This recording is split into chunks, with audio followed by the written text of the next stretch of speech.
संत रामपाल जी महाराज के आध्यात्मिक ज्ञान के माध्यम से मैं नैन्सी अभिनेता मनोज वाजपेयी जी, जो कि एक बड़े ही अद्भुत और सुलझे हुए कलाकार हैं, उन्होंने एक प्रश्न किया था नीलेश मिश्रा जी से अपने एक इंटरव्यू के द्वारा। उस प्रश्न का उत्तर मैं इस वीडियो के माध्यम से उन तक पहुंचाना चाहती हूं। आशा है कि आप मेरी मदद करेंगे उन तक यह उत्तर पहुंचाने में। वीडियो को ज़्यादा से ज़्यादा शेयर करें। तो सबसे पहले जान लेते हैं आखिरकार मनोज वाजपेयी जी का प्रश्न क्या था। तो अगर आप किसी और को बता रहे हो, आपने कहा आप अपना मजाक उड़ाते हैं, कौन है मनोज वाजपेयी? हाँ, मनोज वाजपेयी जो है, ये बड़ा अच्छा सवाल किया आपने। कौन है मनोज वाजपेयी? एक बहुत ही अंतर्मुखी जी।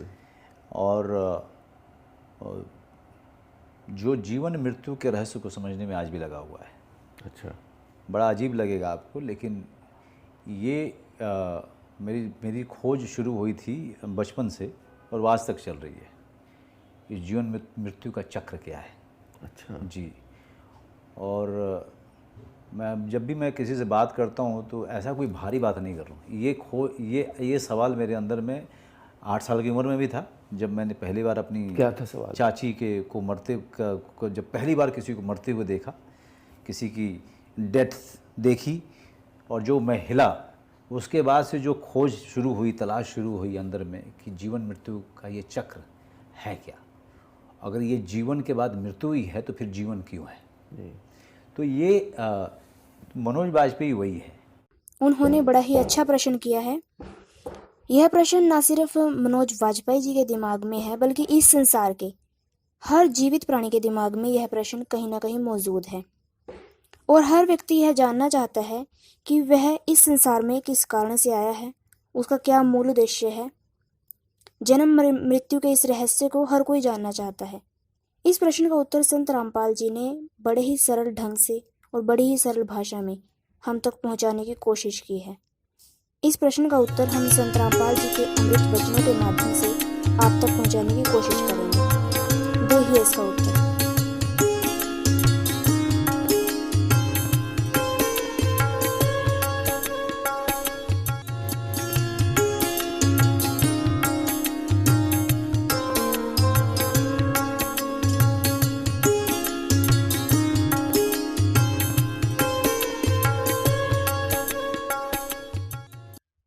पूर्ण ब्रह्म, परम अक्षर ब्रह्म, सर्वश्रेष्ठी रचनहार कबीर देव जी, ये हम सभी आत्माओं के जनक हैं। ये हम सबके उत्पत्ति करता है। उसी परमेश्वर की असीम कृपा से आप जी यहाँ सत्संग के अंदर उपस्थित हुए हो। पुण्यात्माओं, परमात्मा कबीर देव जी स्वयं सतलोक से आते हैं, जहाँ हम सभी का उद्गम स्थल है, जहाँ हम सभी उत्पन्न किए गए थे, जहाँ हम रहा करते थे, वो सतलोक है। सतलोक का अर्थ है शाश्वत स्थान। शाश्वत मीन सदा रहने वाला, जिसका कभी नाश ना हो। हम वहाँ रहा करते थे सतलोक में। हमारा जन्म और मृत्यु नहीं होता था, वृद्ध अवस्था नहीं थी। वो अनाम्य लोक है। अनाम्य का अर्थ होता जिसमें कोई रोग ना हो।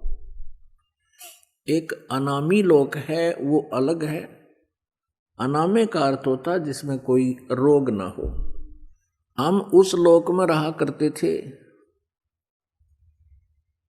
और हम अपनी गलती के कारण, अपनी नासमझी के कारण, हमने वहाँ एक भयंकर भूल करी, जिस कारण से हम सभी यहाँ काल के जाल में फंस गए। ये काल का लोक है, जो श्रीमद् भगवत गीता अध्याय नंबर 11 के श्लोक 32 में खुद कहता है कि मैं काल हूँ अर्जुन, अब सभी को खाने के लिए आया हूँ, सबका नाश करूँगा। अर्जुन श्री कृष्ण को बहुत अच्छी तरह जानता था। श्री कृष्ण अर्जुन के साले थे, क्योंकि श्री कृष्ण की बहन सुभद्रा अर्जुन से ब्याही थी। और उसके पश्चात भी उस समय जब वो काल प्रकट हुआ, काल आया, परवर्त हुआ, श्री कृष्ण जी के शरीर में प्रवेश हो करके और फिर शरीर से बाहर निकल के उसने अपना विराट रूप दिखाया, श्री कृष्ण का शरीर ओझल कर दिया। तब अर्जुन पूछता है कि हे महानुभाव, आप कौन हो? मैं आपसे अपरिचित हूं, मैं बहुत भयभीत भी हूं। इससे सिद्ध है कि वहां वो श्री कृष्ण जी नहीं थे, काल था। वो काल बोल रहा था। श्रीमद् भगवत गीता जी का ज्ञान इस काल भगवान ने दिया है श्री कृष्ण जी के शरीर में प्रवेश करके। तो वो स्वयं कहता है कि मैं काल हूं और अब परवर्त हुआ हूं। यदि श्री कृष्ण गीता जी का ज्ञान दे रहे होते तो ये शब्द प्रयोग नहीं करते और न ही अर्जुन को ये पूछने की आवश्यकता पड़ती आप कौन है। ये वो काल है जो प्रत्येक कार्य, प्रत्येक कर्म ये धोखे से करता है, प्रत्येक को मिसगाइड रखता है, किसी को भी सत्य से परिचित नहीं होने देता। और गीता जी अध्याय नंबर 4 के श्लोक 5 और 9 में ये खुद कहता है, अर्जुन तेरे और मेरे बहुत जन्म हो चुके हैं, तू नहीं जानता, मैं जानता हूं। मेरे जन्म और कर्म अलौकिक हैं। इसके कर्म अलौकिक ऐसे हैं कि ये किसी को सच्चाई से परिचित नहीं होने देता, अपने वास्तविक रूप को कभी किसी के सामने प्रत्यक्ष नहीं करता। ये काल है जिसके लोक में हम फंस गए हैं। और ये स्वयं अर्जुन कह रहा है, क्योंकि वो श्री कृष्ण मान रहा था उनको, कह रहा कि हे भगवान, आप तो देवताओं को भी खा रहे हो। 11वें अध्याय के 21वें श्लोक में आप ऋषियों को भी खा रहे हो और वो आपसे ही मंगल कामना कर रहे हैं, प्रार्थना कर रहे हैं अपनी सुरक्षा की, आप उन्हें भी खा रहे हो। कुछ आपकी दाढ़ों में लटके हुए हैं, सब के सब आपके मुख में समा रहे हैं। तो 11वें अध्याय के 32वें श्लोक में कहता है, अर्जुन मैं काल हूं, मैं अब परवर्त हुआ हूं और तू ना युद्ध करेगा तो भी मैं इनको मार डालूंगा, मैंने इनको खाना है।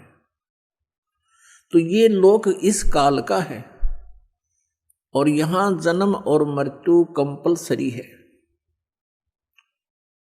क्योंकि इसको काल भगवान को एक श्राप लगा हुआ है 1,00,000 मानव शरीरधारी प्राणियों का नित आहार करने का। पुण्यात्माओं, जैसे ये स्थूल शरीर तो यहाँ रह जाता है, हम तो इसके काम लगे रहते हैं।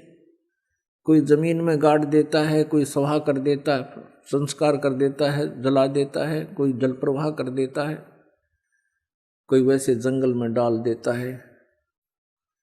ये स्थूल शरीर को नहीं खाता, इसके अंदर सूक्ष्म शरीर है और सूक्ष्म शरीर के अंदर पूरे जीवन में मनुष्य शरीर के अंदर जितने भी ये व्यसन करता है, आहार करता है, उसका सूक्ष्म तत्व समावेश हो जाता है सूक्ष्म शरीर में। और उस सारे 1,00,000 मानव शरीरधारी प्राणियों को तपतशिला के ऊपर एक बहुत बड़ी तपतशिला माने अपने आप गर्म एक तवे जैसी पत्थर की टुकड़ी है, उसके ऊपर डाल देता है। वो स्वतः गर्म रहती है, बहुत बहुत गर्म होती है और सभी प्राणियों को उसको ऊपर डाल देता है। फिर वो वहाँ प्राणी ऐसे तड़प तड़प कर जैसे खील भुन्या करें, ऐसे चटक पटक करते हैं और वो मरते नहीं। सूक्ष्म शरीर में पीड़ा बहुत होती है, सब तौबा बोल जाते हैं। उनसे निकले हुए गंध को वो काल खाता है अब पुण्यात्माओं,